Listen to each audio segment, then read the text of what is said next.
Good evening সকলকে, কেমন আছেন সবাই? আশা করি সকলেই ভালো আছেন। আজকের ভিডিওটি কিন্তু হতে চলেছে খুবই গুরুত্বপূর্ণ, কারণ আজকে আমরা কথা বলবো সেপটিক ট্যাঙ্ক নিয়ে। আপনি যত বড়ই বাড়ি বানান না কেন, ইন্টেরিয়ারে যত টাকাই খরচা করুন, আর আপনার বাথরুম যতই লাক্সারি হোক না কেন, যদি আপনি সঠিকভাবে আপনার সেপটিক ট্যাঙ্ক না বানাতে পারেন, তাহলে কিন্তু ভবিষ্যতে আপনি অনেক বড় বিপদে পড়তে পারেন। তো নর্মালি আমরা সেপটিক ট্যাঙ্ক করে থাকি দু ধরনের, বিল্ডিং এর বাইরে এবং বিল্ডিং এর ভিতরে। আপনার বিল্ডিং এর বাইরে যদি অনেকটা জায়গা থেকে থাকে, সেই ক্ষেত্রে আপনি কিন্তু সেপটিক ট্যাঙ্ক করতে পারেন বিল্ডিং এর বাইরে। আর আপনি যদি বাড়ি করছেন খুব অল্প জায়গা নিয়ে, সেই ক্ষেত্রে কিন্তু সেপটিক ট্যাঙ্ক করতে হবে আপনার বিল্ডিং এর ভেতরে। তো আজকের ভিডিওটি যারা অল্প জায়গা নিয়ে বাড়ি করছেন তাদের জন্য, কারণ অল্প জায়গা নিয়ে বাড়ি করছেন আর সেপটিক ট্যাঙ্কের কাজ আপনি ভুল করছেন, সেই ক্ষেত্রে কিন্তু আপনার বিল্ডিং এর অনেক বড় ক্ষতি হতে পারে। তাই কিন্তু আজকে আমি আপনাদেরকে ডিটেলসে দেখাবো কি করে কোন নিয়মে আপনারা বিল্ডিং এর নিচে সেপটিক ট্যাঙ্ক করবেন। তো দেখতেই পাচ্ছেন এখানে কিন্তু আমাদের সেপটিক ট্যাঙ্কের জন্য মাটি কাটা হচ্ছে। আর আমাদের সেপটিক ট্যাঙ্কের সাইজ 12 ফুট বাই 14 ফুট, অনেক বড় একটা সেপটিক ট্যাঙ্ক। আর আমাদের এই সেপটিক ট্যাঙ্ক কিন্তু 4 ভাগের 3 ভাগ রয়েছে বিল্ডিং এর ভিতরে এবং 1 ভাগ বিল্ডিং এর বাইরে, কারণ দুটো ঢাকনা থাকবে যেটা দিয়ে ভবিষ্যৎ কিন্তু মল পরিষ্কার করা হবে। আর এই সেপটিক ট্যাঙ্কের মাঝখান থেকেই কিন্তু আমাদের দুটো পিলারও উঠবে। আর পিলার যে জায়গাগুলো উঠবে সেই জায়গাগুলো আমরা কি করে কাজ করছি আপনারা কিন্তু একটু গুরুত্বপূর্ণের সাথে দেখবেন,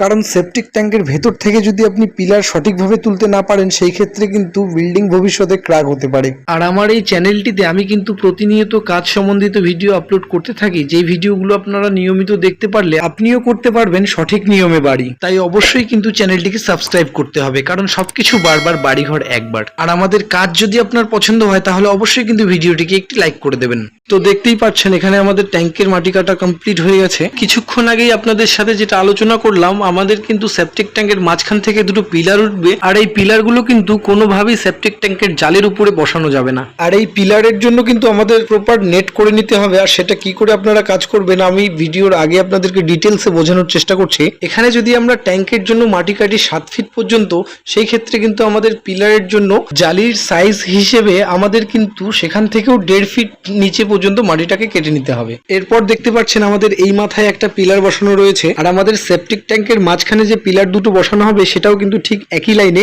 আর ঠিক একইভাবে কিন্তু বিল্ডিং এর ও মাথাও একটা পিলার বসানো রয়েছে।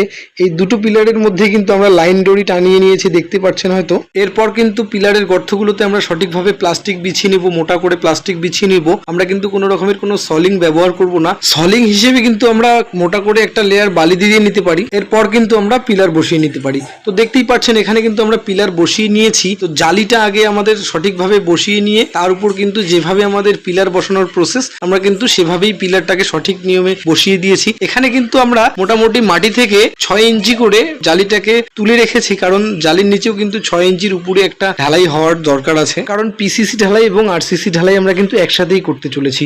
আর দেখতেই পাচ্ছেন পিলারগুলো কিন্তু আমাদের সঠিক লাইনে চলে এসেছে। বিল্ডিং এ আমাদের এই লাইনে কিন্তু টোটাল 4টা পিলার আমাদের বসানো রয়েছে। আর এই পিলার কিন্তু প্রত্যেকটা আমাদের এক লাইনে এসে গেছে, কারণ পিলার যাতে আমাদের প্রত্যেকটা একই লাইনে থাকে, না হলে কিন্তু পরে ছাদ করার সময় আমাদের খুবই প্রবলেম হবে। প্লাস্টিক বিছিয়ে কিন্তু আমরা রড ব্যান্ডিং করছি। তো আমরা রড ব্যবহার করছি 10 mm এবং 12 mm। অনেক জায়গায় কিন্তু আমি দেখেছি কোনো রকমের কোনো রড ব্যবহার না করেই সেপটিক ট্যাঙ্কের ফ্লোর ঢালাই করে তারপরেই কিন্তু ট্যাঙ্কি তুলে দেয়। এটা কিন্তু পুরোপুরি ভুল প্রসেস। আপনারা মিনিমাম হলেও 10 mm এর রড ব্যবহার করবেন, 10 ইঞ্চি গ্যাপ করে সিঙ্গেল জালি। আর রডের লেন্থ গুলো কিন্তু সঠিকভাবে রাখবেন। রডটা যখন কাটিং করবেন একদম সঠিক মাপে কাটিং করবেন, রড যাতে কোনোভাবেই ছোট না হয়, কারণ আপনার কিন্তু ইটের যে গাঁথনিটা হবে সেটা কিন্তু একদম সাইড দিয়েই হবে। তো সেপটিক ট্যাঙ্কের নিচে রড ব্যান্ডিং প্রায় আমাদের কমপ্লিটের দিকে। আর আমরা কিন্তু জালিটাকে 3 ইঞ্চি করে ভাসিয়ে রেখেছি, কারণ আমাদের সেপটিক ট্যাঙ্কের যে জালিটা ঢালাই করব আমরা কিন্তু 6 ইঞ্চি ঢালাই করব। আর আমাদের ঢালাই কিন্তু হবে M20 গ্রেডের, যেটাকে আমরা 3 একের ঢালাই বলি। আর আমাদের ঢালাইয়ের সাথে কিন্তু যে কোনো একটা ড্যাম প্রুফ কেমিক্যাল মিক্স করতে হবে, যাতে করে ঢালাইটা আমাদের ড্যাম প্রুফ হয়, কারণ সেপটিক ট্যাঙ্ক কিন্তু সবসময় জল দিয়ে ভর্তি থাকে। আর এই ঢালাইটা করার সময় আমরা চেষ্টা করব মিক্সার মেশিন ব্যবহার করার, কারণ হ্যান্ড মিক্সিং ঢালাই কিন্তু অত সাকসেসফুল নয়। ঢালাই কমপ্লিট হওয়ার একদিন পরে কিন্তু ফ্লোরটাতে আপনাদেরকে একটু জল দিয়ে তারপরে কিন্তু গাঁথনি শুরু করতে হবে। যেমন দেখতেই পাচ্ছেন গতকালকে ঢালাই হয়ে গেছে, আজকে কিন্তু এখানে বালু মশলা ফালানো হয়েছে, এর উপরে সিমেন্ট মিক্স করে কিন্তু আমরা গাঁথনি শুরু করব। আর অবশ্যই কিন্তু গাঁথনির যে মশলাটা হবে এটাকেও কিন্তু আপনাদেরকে ড্যাম প্রুফ করতে হবে, যে কোনো একটা ভালো কেমিক্যাল মিক্স করতে হবে ড্যাম প্রুফ করার জন্য। আর অবশ্যই কিন্তু আমরা গাঁথনিটা করব 10 ইঞ্চি। তো দেখতেই পাচ্ছেন এখানে আমাদের প্রায় অনেকটা গাঁথনি করা হয়ে গেছে, আমরা কিন্তু 10 ইঞ্চি গাঁথনি করছি।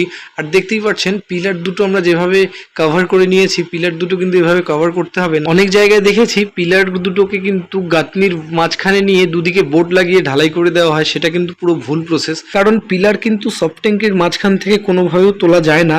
আর যদি কোনো কারণে আপনার পিলারগুলো সফট ট্যাঙ্কের মাঝখানে পড়ে যায়, তাহলে কিন্তু আপনাদেরকে আমরা যেই প্রসেসে কাজ করছি একই প্রসেসে কিন্তু আপনাদেরকে কাজ করতে হবে, তাহলেই কিন্তু আপনার বিল্ডিং কোনো রকমের কোনো সমস্যা হবে না। দেখতেই পাচ্ছেন আমরা গাঁথনিটা যতটা তুলে নিচ্ছি, আমাদের কিন্তু পিলারও ঢালাই হয়ে যাচ্ছে। তাহলে কিন্তু আমাদের পিলারও ঢালাই নিচ থেকে হয়ে গেল আর আমাদের গাঁথনিও হয়ে গেল। আপনার হয়তো মনে হচ্ছে পুরো ট্যাঙ্কিটাকে আমরা একটাই চেম্বার করছি, আসলে আমরা এটাকে দুটো চেম্বার করে নেব। গাঁথনি আমাদের কমপ্লিট হয়ে যাবে, আমরা প্লাস্টার যখন করে নেব তারপরেই কিন্তু আমরা এভাবে মাঝখান থেকে একটা গাঁথনি দিয়ে দুটো চেম্বার করে নেব। আর প্রত্যেকটা ট্যাঙ্কের ক্ষেত্রে কিন্তু এইভাবে চেম্বার করে নিতে হবে, কারণ এটা খুবই প্রয়োজনীয়। অ্যাকচুয়ালি অনেক জায়গায় কিন্তু দেখা যায় 3টে চেম্বার করে, আমরা এখানে দুটো চেম্বার করব, কারণ আমরা সফট পিট করব ট্যাঙ্কির বাইরে, বিল্ডিং এর বাইরে। আর বিল্ডিং এর ভেতরে ট্যাঙ্কি করার ক্ষেত্রে কিন্তু এভাবে দুটো চেম্বারই করতে হবে, 3টে করা যাবে না, কারণ বিল্ডিং এর ভেতরে কোনোভাবেও কিন্তু সফট ট্যাঙ্কি করা যাবে না, সফট পিট করা যাবে না। আর আমরা চারদিকে যে ওয়ালটা নিয়েছিলাম 10 ইঞ্চি, আর মাঝখানের যে ওয়ালটা নিচ্ছি সেটা কিন্তু 5 ইঞ্চি হলেই চলবে। আমরা কিন্তু নিচ থেকে 3 লাইন গাঁথনি করার পরে একটা 2.5 ফিট বাই 2.5 ফিটের গ্যাপ রেখে দিয়েছি, এবং সেখান থেকে আরো 3 লাইন ওঠার পরে কিন্তু আমরা দুদিকে দুটো 2 ফিট বাই 2 ফিটের গ্যাপ রেখে দিয়েছি। আর একদম টপে কিন্তু আমরা আরেকটা গ্যাপ রাখবো, সেটা হলো 2.5 ফিট বাই 2.5 ফিট। আর এই গ্যাপগুলো কিভাবে রাখতে হয়, কি হিসেবে রাখতে হয়, এটা নিয়ে ডিটেলসে একটা ভিডিও করব, কারণ এই গ্যাপগুলো রাখার ক্ষেত্রে যদি আপনার মাপে ভুল হয় সেই ক্ষেত্রেও কিন্তু আপনার হতে পারে ট্যাঙ্কির মধ্যে অনেক বড় একটা মিস্টেক। তো দেখতেই পাচ্ছেন আমাদের প্লাস্টার কমপ্লিট হয়ে গেছে, আমরা এখন ছাদের কাজ ধরছি। আর প্লাস্টারও কিন্তু আপনাদের পুরোপুরি ওয়াটার প্রুফিং হতে হবে, ড্যাম প্রুফিং হতে হবে। তো দেখতেই পাচ্ছেন এখন আমরা ছাদের কাজ করছি। ছাদের কাজটা কমপ্লিট করে আমাদের কিন্তু রড ব্যান্ডিংটাও হবে, খুবই গুরুত্বপূর্ণ, তো অবশ্যই আপনারা ধ্যান দিয়ে দেখবেন। এবার শাটারিং কমপ্লিট হওয়ার পরে কিন্তু আমরা বিমগুলো ব্যান্ডিং করে নিয়েছি। আমাদের যে প্লেন বিমগুলো হচ্ছে বিল্ডিং এর মাঝখানে ও পিলার টু পিলার কানেক্ট হচ্ছে, সেই বিমগুলো কিন্তু আমরা সঠিক নিয়মে বিমগুলো ব্যান্ডিং করে নিয়েছি। তো বিমের বাইরে যে জায়গাটা দেখছেন, এই জায়গাটা কিন্তু আমাদের থাকছে বিল্ডিং এর বাইরে। আর এখানে কিন্তু ট্যাঙ্কির মুখ দুটো আমরা রেখে দিয়েছি, যেটা দিয়ে ভবিষ্যতে মল পরিষ্কার করা হবে। এরপর কিন্তু আমরা ছাদটাতে প্লাস্টিক বিছিয়ে আমরা কিন্তু ছাদে রড ব্যান্ডিং করা ব্যবস্থা করব। আর এই রয়েছে আমাদের সোপ পিট, সোপ ট্যাঙ্কি, যেটা আমাদের বিল্ডিং এর বাইরে হচ্ছে। আর সোপ ট্যাঙ্কের জন্য কিন্তু আমরা ব্যবহার করেছি হিম পাইপ, 3টে করে হিম পাইপ বসিয়েছি, 3 4 12 ফুট। আর তাতে কিন্তু আমাদের লেয়ার পেয়ে গেছে। আর আমাদের এই ট্যাঙ্কের সাথে কানেক্ট করলেই কিন্তু পুরো জলটা কিন্তু লেয়ারের সাথে আমাদের চলে যাবে। এরপর কিন্তু ট্যাঙ্কির স্ল্যাবে আমরা কিন্তু রড ব্যান্ডিং করব। 12 mm এর রড 5 ইঞ্চি গ্যাপ করে দিয়ে কিন্তু আমরা রড ব্যান্ডিং করব, আর 6 ইঞ্চি ঢালাই করে দেবো। তাহলে কিন্তু এটা আমাদেরকে সঠিক মজবুতি দিবে, কারণ এর উপরে কিন্তু পুরো লোড থাকবে ফ্লোরের। আমরা কিন্তু 6 ইঞ্চি ঢালাই করছি, 5 ইঞ্চি গ্যাপ করে আমরা রড ব্যান্ডিং করে নিয়েছি।